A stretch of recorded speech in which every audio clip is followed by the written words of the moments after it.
యాదాద్రి భువనగిరి జిల్లా కలెక్టర్ కార్యాలయంలో తెలంగాణ ఆవిర్భావ దినోత్సవం వేడుకలు ఘనంగా నిర్వహించారు. శాసన మండలి చైర్మన్ గుత్తా సుఖేందర్ రెడ్డి ముఖ్య అతిథిగా హాజరై జాతీయ పతాకాన్ని ఆవిష్కరించారు. కలెక్టరేట్ ప్రాంగణంలోని నిర్వహించిన పోలీస్ గౌరవ వందనాన్ని స్వీకరించారు. ఈ కార్యక్రమంలో ఎమ్మెల్సీ తీన్మార్ మల్లన్న, స్థానిక ఎమ్మెల్యే కుంభం అనిల్ కుమార్ రెడ్డి, జిల్లా కలెక్టర్ హనుమంతరావు తదితర అధికారులు పాల్గొన్నారు. అంతకుముందు భువనగిరిలోని అమరవీరుల స్థూపం వద్ద అమరవీరులకు నివాళులు అర్పించారు. అనంతరం శాసన మండలి చైర్మన్ గుత్తా సురేందర్ రెడ్డి ప్రభుత్వ పని విధానాలు, అమలవుతున్న పథకాలపై ప్రసంగించారు. కలెక్టరేట్ ప్రాంగణంలో నిర్వహించిన సాంస్కృతిక కార్యక్రమంలో చిన్నారుల నాట్య నృత్యాలు అందరినీ ఆకర్షించాయి. చిన్నారులకు బహుమతి అందజేశారు. ఇక 10వ తరగతి విద్యార్థులకు సైకిళ్లు పంపిణీ చేశారు. తెలంగాణ రైజింగ్ 2047 కీలక అంశాలు. తెలంగాణ రైజింగ్ 2047 విజన్లో 4 కీలక అంశాలు ఉన్నాయి.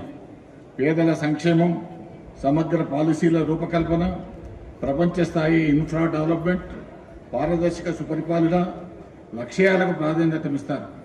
ఈ లక్ష్యాల సాధనకు ప్రభుత్వం ఇప్పటికే పలు చర్యలు చేపట్టింది.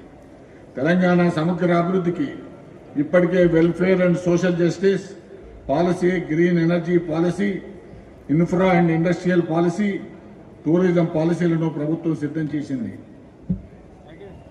ఈ విజన్ డాక్యుమెంట్ భవిష్యత్ తెలంగాణకు ఒక భగవద్గీతగా, ఒక బైబిల్గా, ఒక ఖురాన్గా ఇది తెలంగాణ రూపురేఖల్ని మార్చివేస్తున్నది.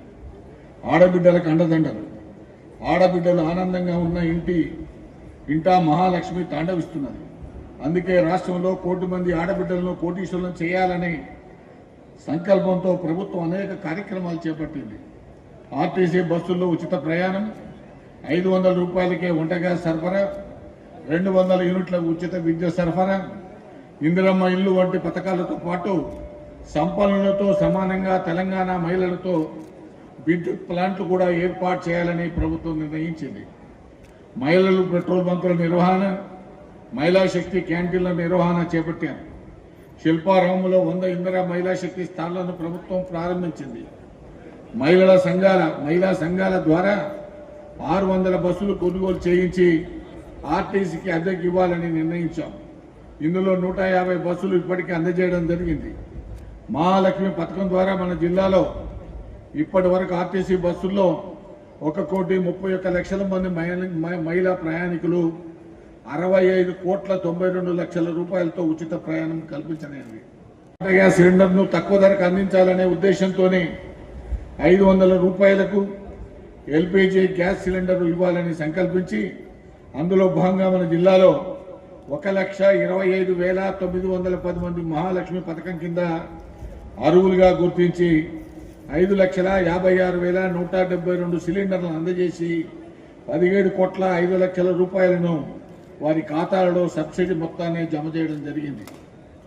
గృహజ్యోతి పథకంలో భాగంగా ఇప్పటి వరకు 53,13,87,000 రూపాయల విలువ గల విద్యుత్తు 1,45,774 మంది వినియోగదారులకు మార్చి 2024 నుండి 0 బిల్లు ఇవ్వడం జరుగుతుంది. మహిళా పెట్రోల్ బంకుల నిర్వహణ, మహిళా శక్తి క్యాంటీన్లు నిర్వహణ చేపట్టారు. శిల్పారామంలో 100 ఇందిరా మహిళా శక్తి స్టాళ్లను ప్రభుత్వం ప్రారంభించింది. మహిళా శక్తి కార్యక్రమంలో భాగంగా సమీకృత జిల్లా బాలవాక్కు బ్రహ్మవాక్ అంటారు. అట్లా ఈ చిన్నారుల యొక్క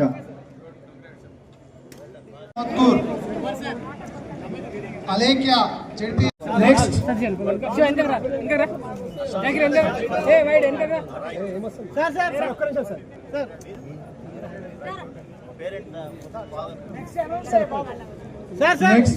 మధురోజు దివ్య గారు,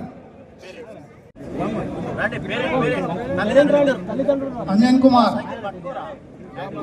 నెక్స్ట్ శ్రావణి,